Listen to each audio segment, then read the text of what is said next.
मैंने कहा भाई साहब मकान बहुत सुंदर बनाया, तो आप उत्तर क्या दोगे? ये तो क्या उत्तर होगा जी? ये तो ऊपर वाले की कृपा है, ये तो ईश्वर की कृपा है। अगर भाई साहब ने बहुत सुंदर गाड़ी खरीद ली, मैंने कहा भाई साहब आपने गाड़ी बहुत अच्छी खरीदी, तो उत्तर क्या होगा? ये तो ईश्वर की कृपा है। अगर किसी की दुकान बहुत अच्छी चल गई और उससे कह दो अरे तुम्हारी दुकान पे तो भीड़ लगी होती, तो उसके उत्तर होंगे अरे ये तो ईश्वर की कृपा है। पर मेरे भाइयों याद रखना, घर मकान दुकान कोई ईश्वर की कृपा नहीं है। अगर आपने बहुत सुंदर मकान बना लिया तो ये आपके पुरुषार्थ का फल है। आपने बहुत महंगी गाड़ी खरीद ली तो ये आपके पुरुषार्थ का फल है, ये आपकी मेहनत का फल है। आपकी दुकान बहुत अच्छी चल रही तो ये भी आपकी मेहनत का फल है। पर कृपा, कृपा का अर्थ क्या होता? कहा अगर ये मेहनत का फल है तो कृपा कैसे ईश्वर करता है? कहा कृपा किसे कहते हैं? अगर कृपा को देखना है तो भगवान राम के जीवन को देखना है। कहा अगर कृपा देखना है तो भगवान राम के जीवन को देखना। शाम को सूचना मिलती राम कल तेरा राज्याभिषेक होने वाला है, और प्रातः क्या सूचना मिलती? राम तेरा राज्याभिषेक नहीं, तुझे 14 वर्षों के लिए वनवास को जाना है।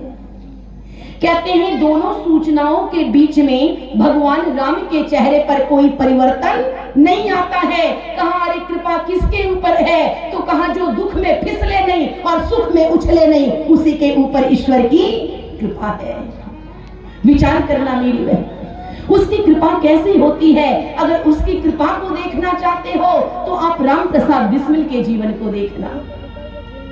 जब भारत की आजादी का इतिहास पढ़ोगे ना तो आपको शाहजहांपुर की भूमि में पैदा लेने वाला वो राम प्रसाद बिस्मिल नजर आएगा। कहते हैं राम प्रसाद बिस्मिल को देश की आजादी के लिए फांसी की सजा दी गई थी, और जब फांसी की सजा पड़ने वाली थी तो जल्लाद को बुलाया गया।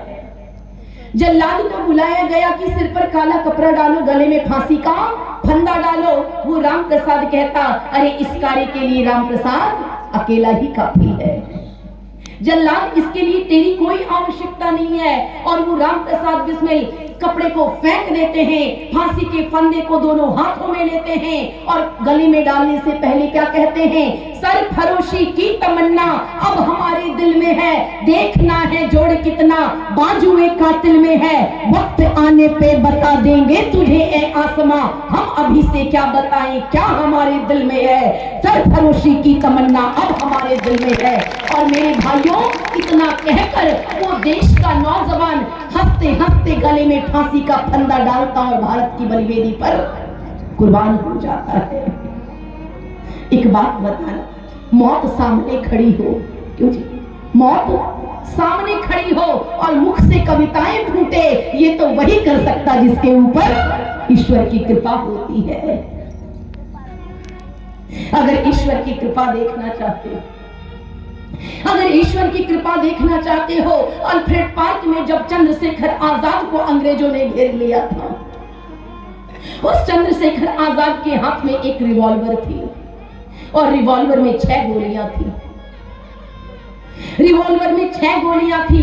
कहते हैं अंग्रेजों ने जब घेर लिया तो वो चंद्रशेखर आजाद 5 गोलियों से दुश्मनों का सामना करते हैं, और जब 6ठी गोली बचती है अपने सिर पर लगाते हैं और कहते हैं दुश्मनों की गोलियों का सामना करेंगे, दुश्मनों की गोलियों का सामना करेंगे, आजाद थे आजाद हैं आजाद रहेंगे।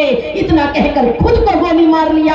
अरे खुद की आजादी को बरकरार रखने के लिए खुद को मौत को गले से लगा ले, ये वही कर सकता जिसके ऊपर ईश्वर की कृपा होती है।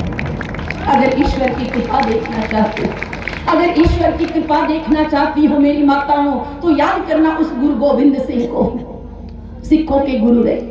गुरु गोविंद सिंह को जब मुगलों ने घेर लिया तो 2 बच्चे पिता के साथ और 2 बच्चे माता के साथ थे। उनकी 4 संतानें थी गुरु गोविंद सिंह की, अजीत सिंह, जुझार सिंह, फतेह सिंह, जोरावर सिंह। अजीत सिंह, जुझार सिंह अपने पिता के साथ थे और फतेह सिंह, जोरावर सिंह अपनी मां के साथ थे। और जब मुगलों से लड़ाई चल रही थी तो अजीत सिंह कहते हैं पिताजी मुझे आदेश दो, हमारे सैनिक मारे जा रहे, आप आशीर्वाद दो कि मैं भी मुगलों के छक्के छुड़ा दूं। आशीर्वाद लेकर अजीत सिंह लड़ने जाते हैं और लड़ते लड़ते उनका सर कलम हो जाता है और अपने प्राण त्याग देते हैं। पिता के सामने जवान बेटे की मृत्यु हो गई, भारत की बलिवेदी पर बलिदान हो गया।